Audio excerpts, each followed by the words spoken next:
And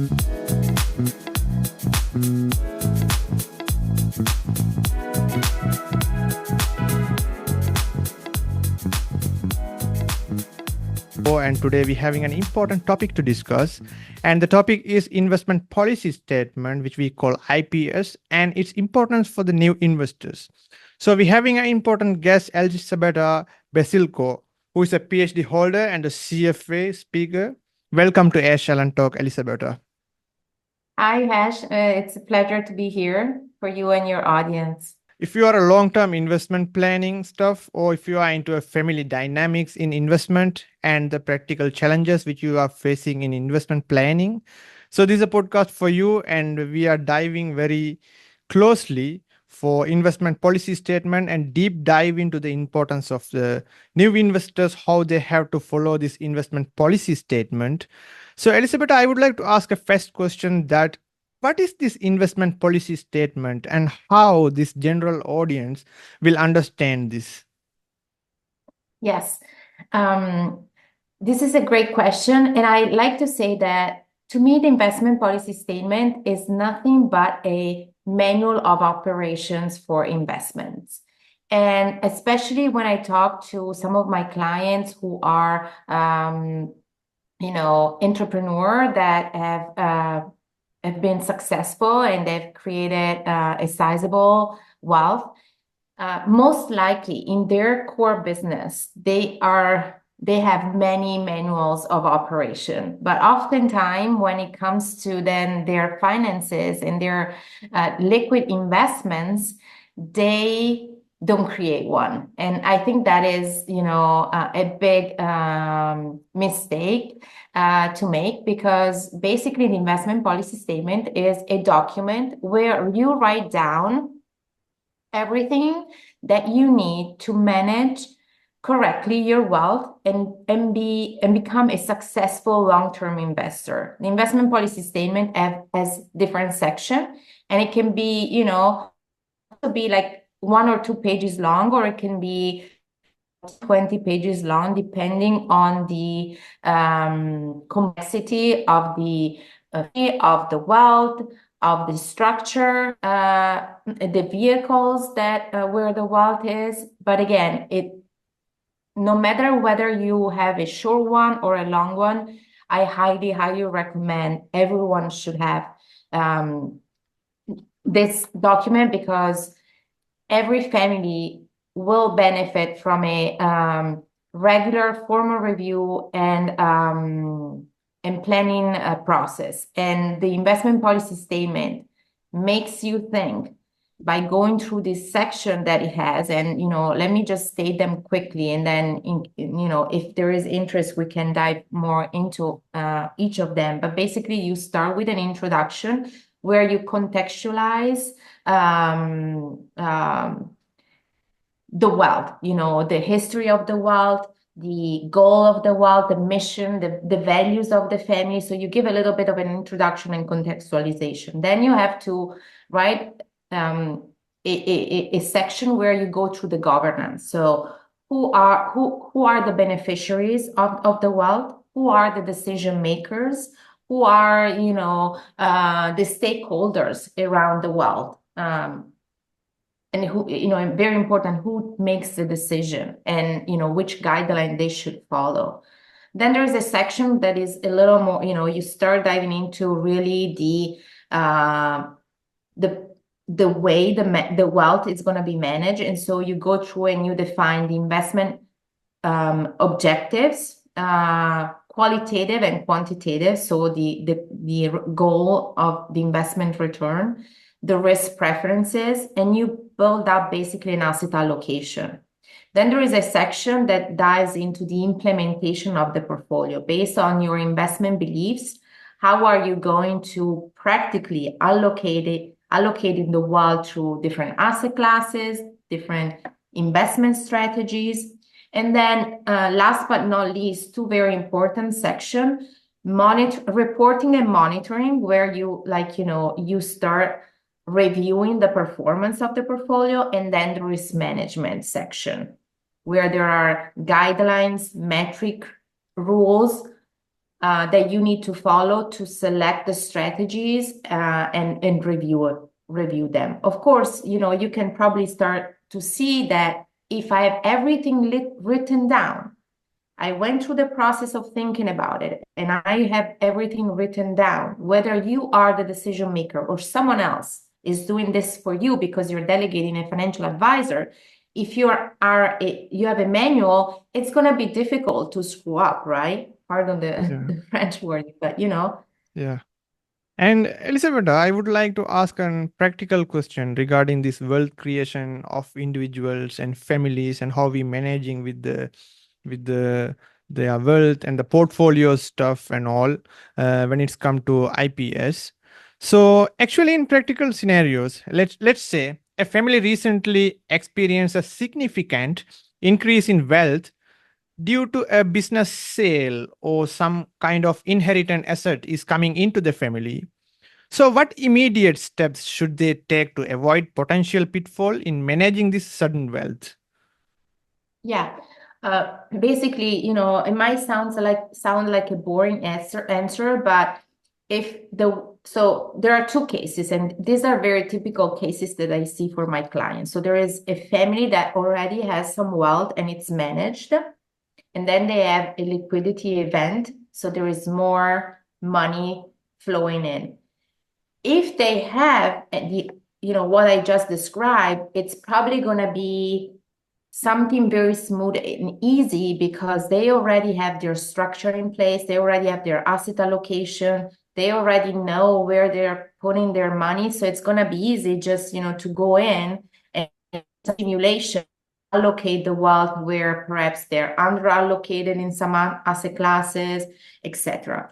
But if they don't have anything like this, the very first thing that they need to do is really sit down, perhaps with an expert. And I always advise, when you are writing down this document, you need an independent advisor, because sometimes banks or money manager will say that they will help you draft these documents, but the advisor needs to be detached by any commercial asset manager, because you want to make sure that you do the right thing for the family, and not you're not subject to marketing pitches from these managers. But anyway, nonetheless, as I say, create a document, go through the section. So very important to, first of all, if you are brand new, you are an entrepreneur family or an industrial family, you get a liquidity event. Whoever is in the family, whoever is the decision maker, but in agreement with the rest of the members, think about it. What is the long-term goal of this wealth?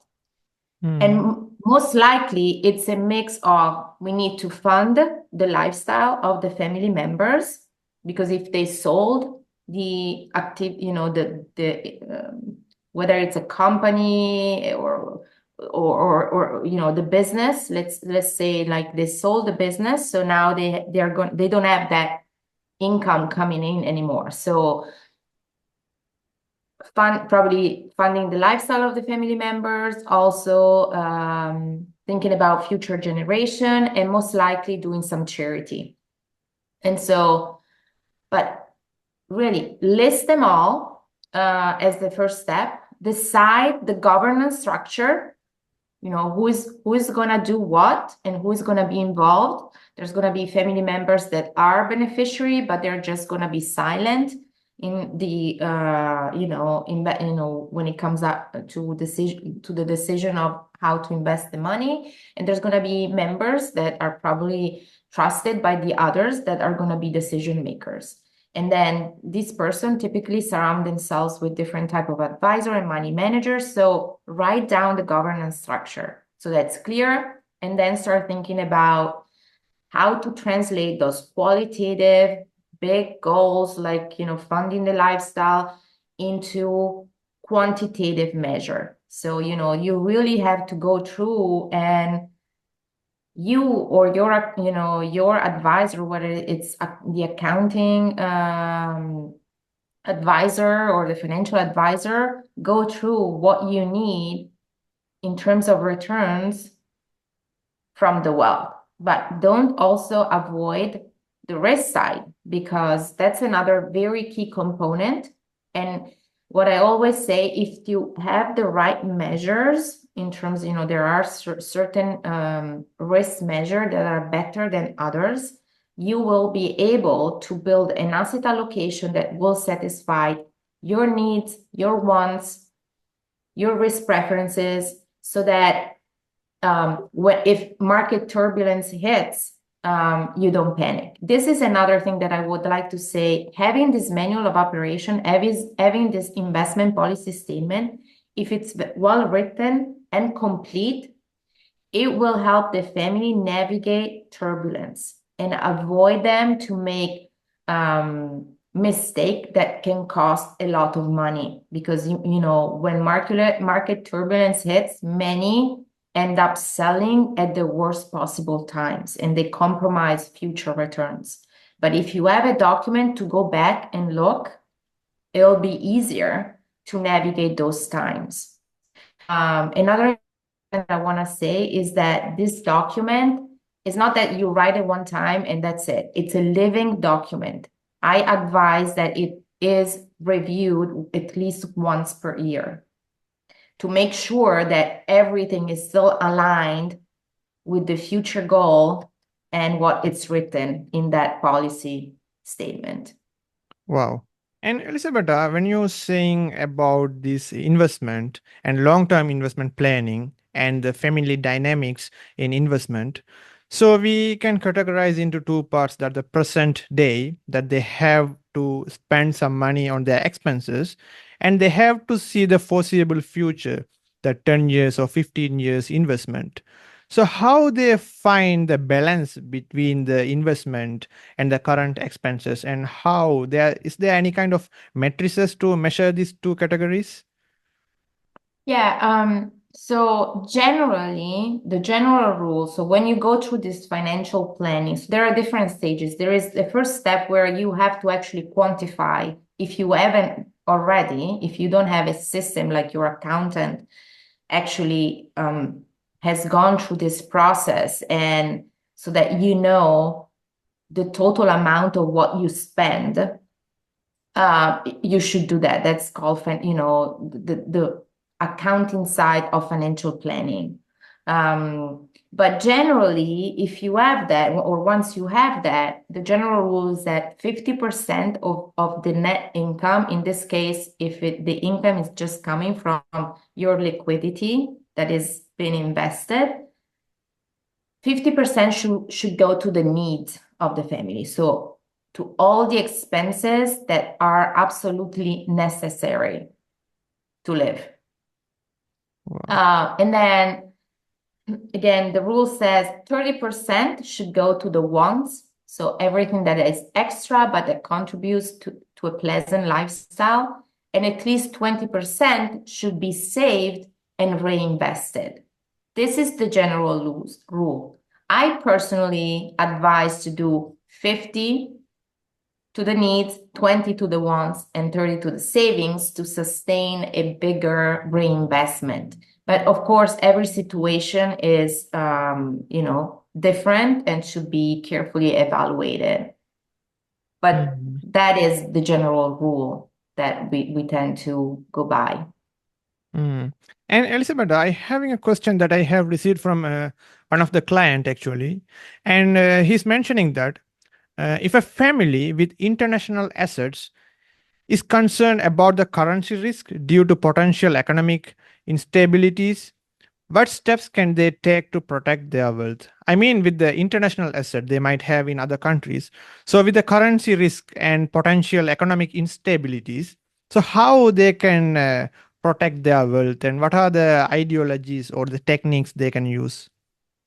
Yeah, this is a great question, by the way, and it's often overlooked and not thought about it. So personally, and as you mentioned at the beginning, I have a PhD, so I have an academic training. I did earlier in my career, I was a professor, but then I decided to immerse myself in the sector. But of course, everything that I do when I advise my client comes from academic papers, so there is a scientific base. And so when are an international investor, and by the way, everybody should be an international investor, because investing just in your country is not advised, and there is research that shows that it's risky. You should always invest globally. So basically, the currency management of your portfolio applies to any investor. There are certain techniques and frameworks, and the one that I think are the most effective say that you should hedge a currency risk only if it diversifies the risk. And there are some statistical techniques that you can use by looking at how the returns both of the asset class and the currency exposure towards the one in your own country behave, and you look at correlation, you look at covariances, and by doing that, you decide whether you should hedge that currency risk for the asset class or not. So let's say that you have a diversified portfolio in different asset classes, so you have a certain percentage of your wealth in equities, a certain percentage income, commodities, real estate, etc. You have to go through some calculations, some statistical calculations to determine whether to hedge or not. Again, take this with with a grain of salt. But generally, what I've seen over the years is that when you invest in global equities, you don't have to be as much concerned as to hedge the currency. Or at most, you can say, well, I'll hedge half of my position. So if you are invested 20% of equity of your wealth is in global equities, hedge 10% and leave the rest unhedged. For the global fixed income, though, it's better to hedge the full position, for example. And in other asset classes, it varies. But I've seen some stability where you can, leave unhedged the global equity exposure, but hedge the global fixed income exposure. Hmm. And Elisabetta, we have seen in current trend that Gen Z or a new generation, they always wanted to invest the money on cryptocurrencies and AI stock and all. But when it's come to the family issues and all, that the younger generation always want to invest the money on these crypto tokens and the stuff. But the older generation always want to invest the money on some kind of big asset classes. So this conflict is always there in the families when they approaching the investment portfolio. So how they can manage these two categories? It should be split between them, or which ideology is correct? Well, again, I think that the family needs to make the effort to get themselves around the table and discuss these topics. I'm a big advocate for diversification. So, I am not against this type of investment, sectoral or specific investments, but I always say no more than 5% of the portfolio, for sure. And it's already high stake. But generally, sit around the table, try to find a solution that fits all, over every family member. This is why that document is so important, because once you reach the decision, write it down. So, is written black, with black ink on white paper, and sign it always. All the family members should sign that document. The investment policy statement should be signed.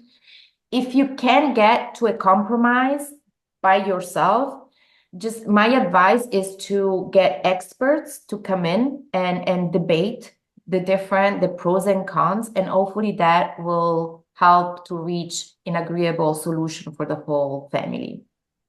Mm. And Because Elisabetta, oftentimes, you know, the younger generation,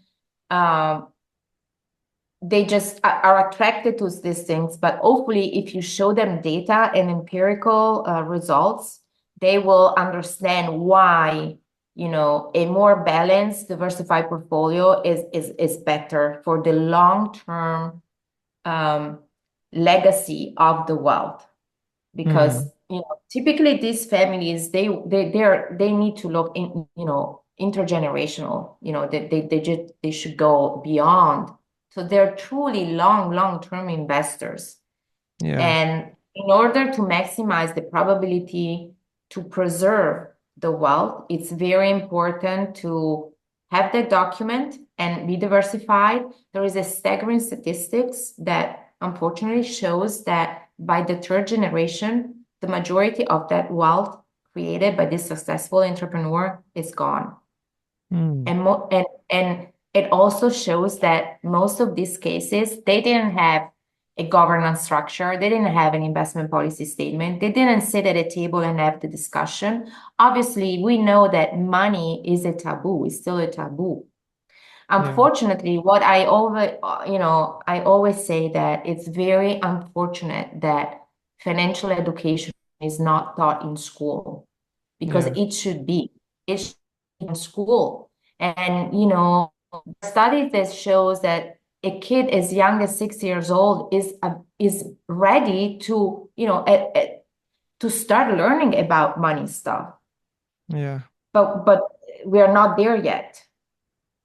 true, But for true. this family, it's very important. And oftentimes, I always say, you know, bring in experts to do some education too, so that this younger generation can understand. Um, have them value the effort that the prior generation did to create the wealth. So that's why there is the importance of having an introduction section where there is a little bit of a history of how the wealth was created, to also, you know, make sure that generation after generation that is not forgotten. Yeah, 100% agree, because a lot of youngsters, even the Gen Z or whatever they call their category, that the financial literacy and the education that the school level providing is not necessarily not enough actually, even though not even 1% that they have learning from the schools toward the financial literacy and the education. So actually after the school level only they are trying from a university levels or some private courses or some kind of narrow down path they are following in. So it should be enhanced and educated from the school level, which should be a very welcomable and very interesting scenario which happening in the current society. And Elisabetta, we more focus on this investment scenario. Imagine a family is heavily invested in specific industry, like an example of Dubai that we are invested heavily on oil and gas.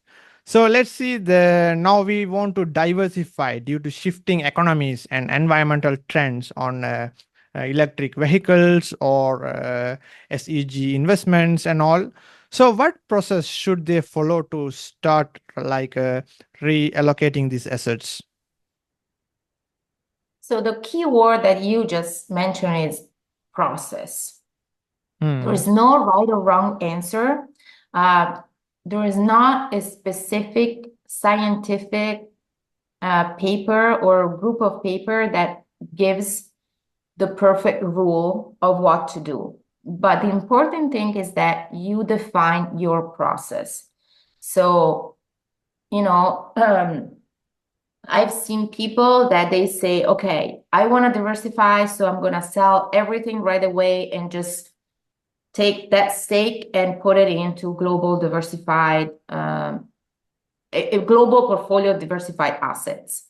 And I've seen other cases where they define a process where they say, well, we're going to sell 10% of the stake every 3 months. or twice a year, and it's going to take us 5 years. Of course, you can base your decision depending on your beliefs, on the current state of the economy that you're in.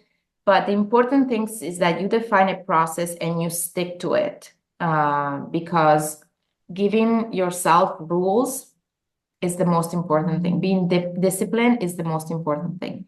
My personal advice is to, once you decide, determine an horizon where, you want to be out and diversified by that sector, and just do it, in chunks. But yeah, the most important thing is to define the process. And in general, diversifying a portfolio is probably the best decision you can make.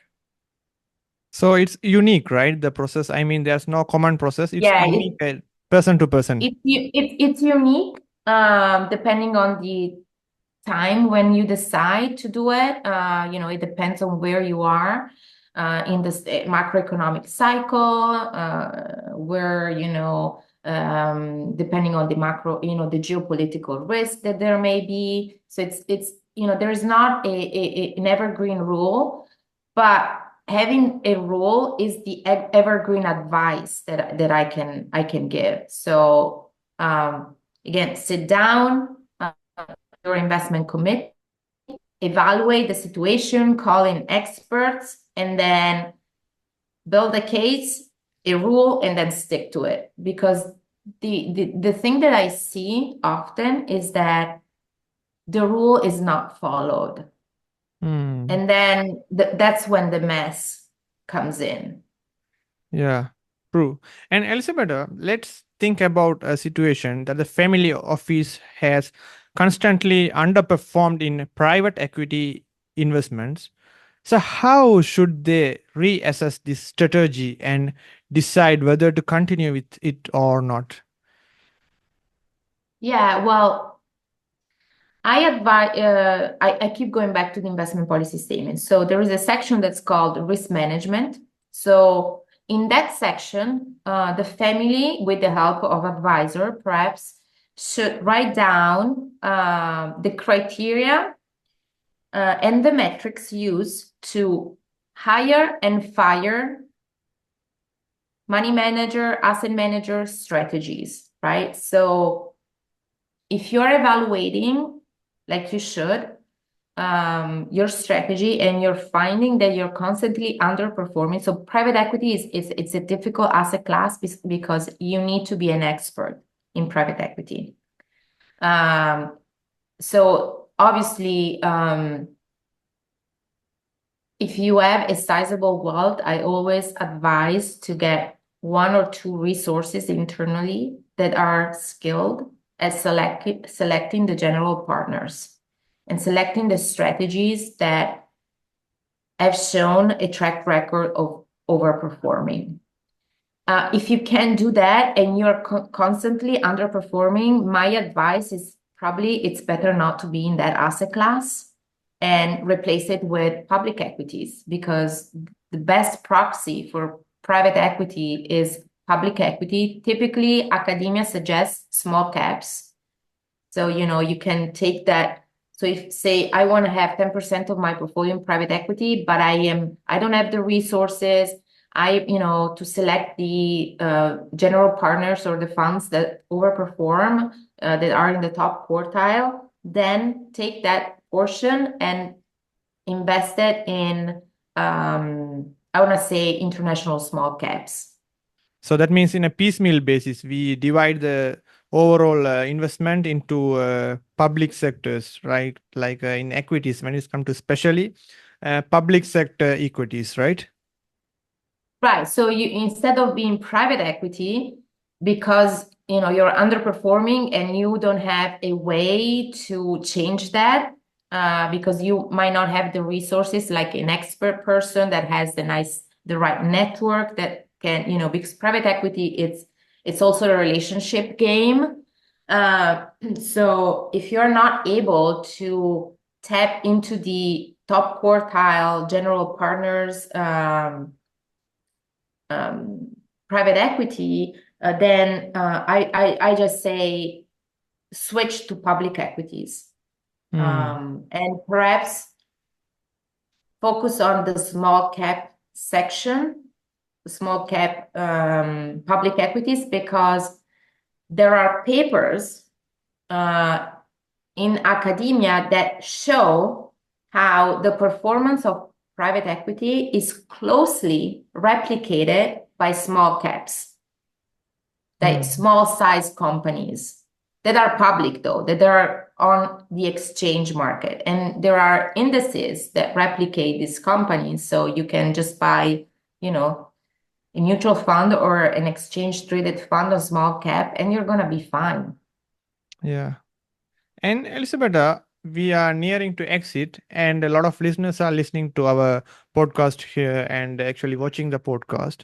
So most of them are entrepreneurs and C-suite employees, as I mentioned. So, what is your advice for those people who are listening to this podcast, and what they can get from a family offices, and what is your guidance to them? Yeah, so if they have wealth that they wanna invest, definitely try to create this document as soon as possible. Reach out to an expert that is skilled and has experience building this document so that they can help them.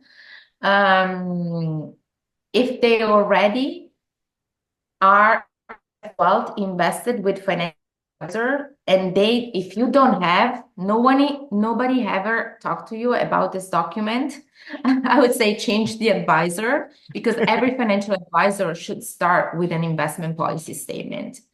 Yeah, that would be my advice.